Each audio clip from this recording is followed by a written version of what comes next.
Sponsored by Mountain Dew. We're two fat guys. And we just watched The League of Extraordinary Gentlemen. Do the do. It's way better than The League of Okay Gentlemen. Yeah.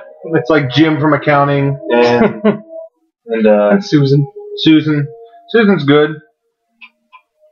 David the cop, beat cop. Yeah. It's Billy Club. I like this movie. I do enjoy this movie as well. I do enjoy this movie. As I said, its biggest problem is that the graphic novel exists. Yeah. Actually, its biggest problem is that the volume 2 of the graphic novel exists. Which in my mind, I read those back to back, so there's one big story to me. So I'm like, man, there's twice as much story in that. Yeah, I like a lot of the characters. I like what they do with them. It does have some pacing issues, I think. There's some pacing that could also be the hour at which we watched it, but there's also the issue of, especially I found, that they don't have this problem in the graphic novel, in that if the evil plot is to get them all together just under the pretense of this group to steal their powers. First off, that eliminates the awesome history of the world where there's been this group throughout history of all these awesome fictional characters together, which is just great. Which is my favorite part of reading the novels, is getting all these bits of history and finding out about Gulliver's group. Well, it doesn't necessarily make that not exist. It has nothing to do with this group. Like, this group is not a rebirth of that. This group is just a sham. Well, yeah, it's a sham, but it's under the guise of oh yeah, you guys are totally the next version of that group. That's like in the book, they work for Moriarty as well, but he actually needs them to do something. Like, he's not just getting to steal their powers. Like, they have to. Someone else has the material from Voyage to the Moon, which makes you ignore gravity, and they're making an airship with it. And Moriarty's like, I need that to save England. I mean, to make a death ship of my own. So he actually uses he's like, oh man, I need a team of awesome super spies to do something. So that's what they do in the book. So then it eliminates the problem that in the movie, just if you think about it, what's Alan Quartermain doing there other than ruining all of Moriarty's plans? What purpose does he serve? Well, I mean, Moriarty always keeps one hole in each of his plans. Just to give Sherlock a chance? Yeah, just in case. He's nothing if not sporting. That's fair cop. But no, I do really enjoy this movie. I rag on it a lot just because I keep thinking how good the graphic novels are. They get weird, though, I'll be honest. Once you get the Black Dossier, they get weird. I'm really looking forward. I've not read Century, which is technically volume 3. Yeah, it takes place from it's over 100 years. So it's a century. It's 1910's first one, the last one is 2010. And yeah, apparently Harry Potter's the Antichrist. Well, thinly veiled Harry Potter. Tom Riddle's in the second one. They're talking about the Moon Child. And they're pretty much just describing Harry Potter. And so I'm really looking forward to that, because with Clayton and I, when we watch this, of course, this is the sort of thing we do. We're like, all right, well, who will we make in the league? Who will we make in a more modern league? So we had a British version with British fictional characters. And then we started making what if America found out about this? Yeah, fuck it, we're gonna have our own team too. Jason Bourne. So we had Harry Dresden. Oh yeah. I can't remember if we put him in here, but we're going to now, since there was a spoof image about 2 or 3 years ago of a fake volume 3.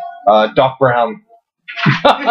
It was great. Man, there's this great spoof image. You gotta look it up. It's Doc Brown, MacGyver, the robot chick from Weird Science. I can't remember who else, because as soon as I saw Doc Brown, I was all the way on board. Yeah, because you see the cover, it's great. It's a great art parody. It's a great art style of it, and just it's the backdrop from volume 1 or 2, and then just Doc Brown and MacGyver and what's his name from Big Trouble in Little China's in it.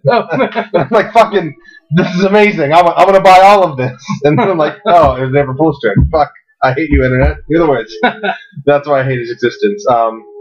Yeah, so I can't remember our list right now. We had a whole list of okay, well, these are the American people. And we had Hagrid as our Harry Potter representative. He filled sort of the hide role, the muscle role. Yeah. With a little bit of the magic. So yeah, we had Hagrid in there. It'll be interesting to see how they deal with it. But yeah, so that's a lot of fun. I have fun with things like that. Yeah, I mean, because it's kind of literary Avengers. It's just, all right, hey, let's get all these wacky characters that have no reason to be together and just put them all in the same story, and that's fun. That's entertaining. Yeah. And I really like how they did Jekyll and Hyde. I just like that version of it, with them kind of as two separate identities that can kind of sort of communicate while they're in one body, using reflections and mirrors and stuff like that. But just remember, he's dead. Mm-hmm. He dies at the start of Van Helsing. He's dead. Well, yeah, I mean, Dead man. No happiness for you. He's dead. I don't know why you keep bringing that. That's not a sequel. I know, but they use like the same animation. They like use the like very similar animation that came out like around the same time. I mean, they may hide a big dude. No, I mean I'm pretty sure they use the same like actual like images for what's going on. Close enough, anyways, for me. Yeah, because it was Robbie Coltrane in Van Helsing. Regardless, it's like that was like 1890. He's dead. Yeah, well, yeah. So okay, can't be happy. He's dead. Okay, Africa will let him die. Handle it. Yeah, Africa would prefer it if Hyde died. Suck on that. I know how much you hate Africa. Whoa. Just the people. Oh, I'm sorry, Africans. My bad. Yes. I mean, the song Africa is phenomenal. Well, not South Africans. Well, some South Africans you like. I'm not gonna say which ones. Getting out of hand. This video's thing. Out of hand. But yeah, I really like just the premise of this. This premise is so good that you could have made a much worse movie and I'd still enjoy it. You could have done much less. Yeah, this could have gone real like, I almost want to see if there's an asylum version of this and just watch it, because I'll probably still have fun.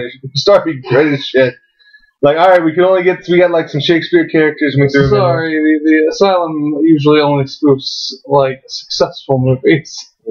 That's true. Like they don't really make a lot of money in the spoofing movies that no one paid to see the real version of. Like they can't con people out of seeing League of Extraordinary Gentlemen. I feel like I did pay to see this. I feel like I did see this in its initial theatrical release. I know I did. I remember seeing it. Yeah, I do remember being very excited by the trailer and the idea of it.